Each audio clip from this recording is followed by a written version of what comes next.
नमस्कार, मैं संतोष सिंह और आज हम बात बेगूसराय की कर रहे हैं।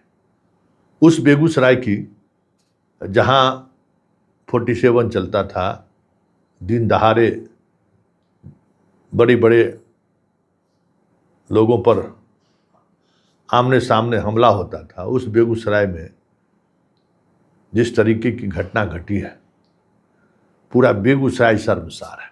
हमें नहीं लगता कि बेगूसराय में कि अपराधी कभी इस तरीके की घटना को अंजाम दिया होगा। दिल्ली से भी बड़ी घटना, दिल्ली के दरिंदगी की चर्चा आपने सुनी होगी। उससे भी बड़ी दरिंदगी एक महिला के साथ बेगूसराय में घटित हुई है। आप सोच नहीं सकते किस दरिंदगी का कह सकते हैं कि सीमा तोड़ा है अपराधियों ने। लोग कह रहे हैं कि पिंडदान होने वाला है क्या, क्योंकि महिलाओं पर अत्याचार को लेकर या महिलाओं के खिलाफ हो रहे जुल्म को लेकर सीएम बड़ी बड़ी बातें करते रहे। अभी तक मुख्य आरोपी नहीं पकड़ा है, जिसने गोली तक डाल दिया महिला के योनि में। इस तरीके का दरिंदगी, कंकर रोड़ा पत्थर तक डाल दिया। अब सोच लीजिए कि अपराधी की मानसिकता क्या होगी।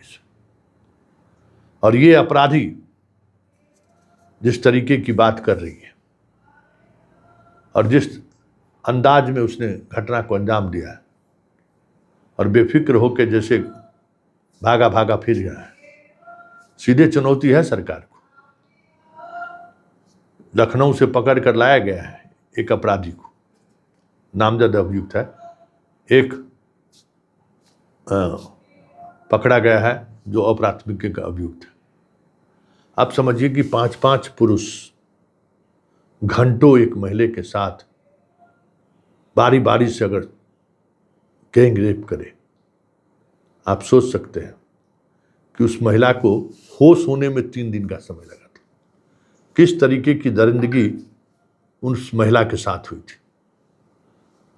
और उस मामले में वहाँ की डीएसपी थानेदार की जो भूमिका है, वो भूमिका दिखाता है कि बिहार पुलिस किस तरीके से काम कर रही है। 11 तारीख को घटना घटी, होश होने के बाद 13 तारीख को एफआईआर दर्ज हुआ। उससे पहले कई मामले उस महिला ने उस अपराधी के खिलाफ दर्ज कर रखा था। वो शराब का सिंडिकेट चलाता था अपने इलाके में। विरोध इसी बात को लेकर थे। और जब आखिरी बार उसने मुकदमा दायर किया तो थाना पर से थानेदार ने उन लोगों को बेल दे दिया, क्योंकि वो ट्रेन बस बाकी जो है लूटपाट का धंधा करता है, सिमरिया के आसपास शराब का कारोबार करता है। स्वाभाविक तौर पर साठगांठ रहा होगा ही। उस बेल तो दे दिया और बेल से थाने पर से बेल निकलने के महज 10 दिन बाद इस दरिंदगी का उसने परिचय दिया है। बताइए उस महिला का क्या गुनाह होगा, क्या गुनाह था उस महिला का।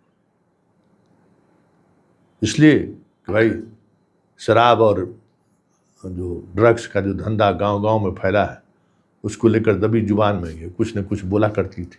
इसलिए इसको इस हद तक लोग सजा दे देंगे। देखिए गिरफ्तारी के बाद एसपी प्रेस कॉन्फ्रेंस किया, उन्होंने क्या क्या है। लेकिन एक सवाल है, बेगूसराय वाले पिंडदान की बात करते हो, लेकिन इस तरीके की घटना से बेगूसराय पहली बार शर्मसार हुआ। बेगूसराय तो लड़ने वाला जिला रहा है, फाइट करने वाला जिला रहा है, आमने सामने हमला करने वाला जिला रहा है। ये कापुरुष वाला काम कभी बेगूसराय के लोगों ने नहीं किया है।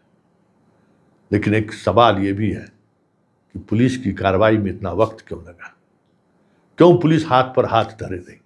इसलिए कि वो गरीब है, इसलिए कि उसके पास कोई उस तरीके की चीज़ें नहीं है जिसके सहारे वो कुछ बातें रख सके, कमज़ोर है। इसलिए तो फिर सम्राट के उस दावे का मतलब क्या है जिसमें महिलाओं को लेकर वो बड़ी बड़ी बातें कहते हैं। ज़रा सुनिए एसपी साहब क्या कर रहे हैं और मुख्य आरोपी के गिरफ्तारी को लेकर उनकी चुप्पी देखते बन रही है। चकिया थाना 56-26 इस संदर्भ में दर्ज हुआ था। 13 जून को ये केस दर्ज हुआ था। इसमें 2 व्यक्तियों की अरेस्टिंग की गई है, जिनका नाम नीतीश कुमार और अमर निषाद उर्फ अमरजीत उर्फ मक्का मदीना, दोनों ही सिमरिया बिंटोली के रहने वाले हैं। इनकी अरेस्टिंग हुई है। इनकी निशानदेही पे इस घटना के अंतर्गत में यूज हुई एक बाइक भी बरामद की गई है। साथ ही साथ इन दोनों व्यक्तियों का एक फायरिंग करता हुआ एक वीडियो वायरल था, उसमें भी एक केस दर्ज किया गया है। इनकी निशानदेही पे एक हथियार, अवैध हथियार भी घर से बरामद किया गया है। 2 कारतूस बरामद किए गए। बाकी लोगों की अरेस्टिंग संलिप्तता भी बहुत शीघ्र हो जाएगी। हमारी टीम उसमें विभिन्न जगहों पर राज्य के अंदर, राज्य से बाहर काम कर रही है। एसआईटी पे अपना काम कर रही है। 2 लोग की अरेस्टिंग आपके सामने है, बाकी लोग की भी बहुत शीघ्र अरेस्टिंग हो जाएगी। इसकी गिरफ्तारी कहाँ से हुई है सर? 2 लोग जो गिरफ्तार हुए हैं, एक की गिरफ्तारी दियारा इलाके से हुई है, जो चकिया और मटियानी का आप इलाका बोल सकते हैं, और दूसरे व्यक्ति की गिरफ्तारी फरीदाबाद जिला अंतर्गत हुई है, थाना से, बोगटी थाना से। ये दोनों का आपराधिक इतिहास भी लगा है सर। इनमें से दोनों का आपराधिक इतिहास सन 22 का है। एक रेल में चोरी करते हुए केस का है और एक का मारपीट एवं फायरिंग का है, मतलब आर्म्स का केस है। इसका एक वीडियो भी वायरल हो रहा है फायरिंग करते हुए। उसे हर्ष फायरिंग नहीं, लेकिन हाँ, उसे फायरिंग कह सकते हैं। मतलब हथियारों का प्रदर्शन दुरुपयोग है, उसके संदर्भ में भी केस दर्ज किया गया। इन दोनों को इसमें रिमांड किया जाएगा। वो हथियार बरामद किया गया है। अभी तक घटनाक्रम को लेकर पूछताछ में जो घटना के बारे में इनकी संलिप्तता सामने आई है और मेडिकल रिपोर्ट से भी पुष्टि हुई है, तो गैंगरेप की धारा में ये केस दर्ज हो रहा है। केस दर्ज किया गया, उसी का अनुसंधान किया जा रहा है। घटनाक्रम के बारे में कैसे अंजाम दिया था? घटनाक्रम ये 11 तारीख की रात में हुआ था, और इन्होंने जो डिटेल्स बताया है वो सब अनुसंधान का पार्ट है। मैं पूरी डिटेल्स आपको नहीं बता सकता हूँ जैसे, लेकिन गैंगरेप की बात सामने आई था, वो सत्य अभी तक के अनुसंधान से सत्य नीति का क्या भूमिका थी? जी, इसमें अलग अलग भूमिका नहीं होती है। जो भी लोग संलिप्त होते हैं, सबको उसका बराबर आरोपी दोषी माना जाता है। पता है शराब के नशे में थे घटना के? जी, अभी तक इन्होंने कन्फेशन बताया गया और सारी चीजों की हम पुष्टि कर रहे हैं। अनुसंधान अभी जारी है। कितने लोगों को दाखिल हुआ है वो बातें सच्ची है? मेडिकल में वो पुष्टि हुई है और इन लोगों के कन्फेशन पे काम चल रहा है। सेक्सुअल असॉल्ट की पुष्टि मेडिकल से हुई। तो जो प्राथमिक अभियुक्त है उसे कहाँ से गिरफ्तार किया गया? मैंने भी बताया आपको कि उसमें एक को चकिया के दियारा इलाके से बरामद किया गया है, और एक को, और जो प्राथमिक अभियुक्त नीतीश है उसको फरीदाबाद जिला अंतर्गत से गिरफ्तार किया गया है एसटीएफ टीम के सहयोग से। अब हमारी टीम अन्य राज्यों में भी लगातार उसमें काम कर रही है। और कितने लोगों की संलिप्तता की बात? अभी तक हमें 5 लोगों का कंफर्म हो गया है, बाकी लोग बिंदुओं पर अनुसंधान चल रहा है। तो कारण समझ नीतीश कुप्ता से कुछ पता है किस वजह से करते हैं? रामू महतो का पहले भी मामला एक जो पहले मामला है उसमें एक कॉमन व्यक्ति रामू है, उसकी गिरफ्तारी भी विशेष है। उसके बाद हम आपको इस पर्टिकुलर सवाल पर जवाब देंगे। इस तरीके से महिला के द्वारा लगाया जाता है। इससे पहले जो पहले केस था उसमें आरोप लगाया गया था 2 लोगों पे था, उसको चार्जशीट किया गया है, और दोनों केस के बीच में यदि कोई कॉमन सूत्र है तो उस पर भी अनुसंधान किया जा रहा है। एक पुलिस पर लापरवाही का भी आरोप लग रहा था। जो तत्कालीन एसएचओ चकिया थे, उनका था कि घटना 11 की रात की है। 12 तारीख को तवज्जो न देते हुए कांड दर्ज करने में देरी हुई थी, उस संवेदनहीनता को, उसमें शिथिलता के लिए उनको निलंबित किया गया।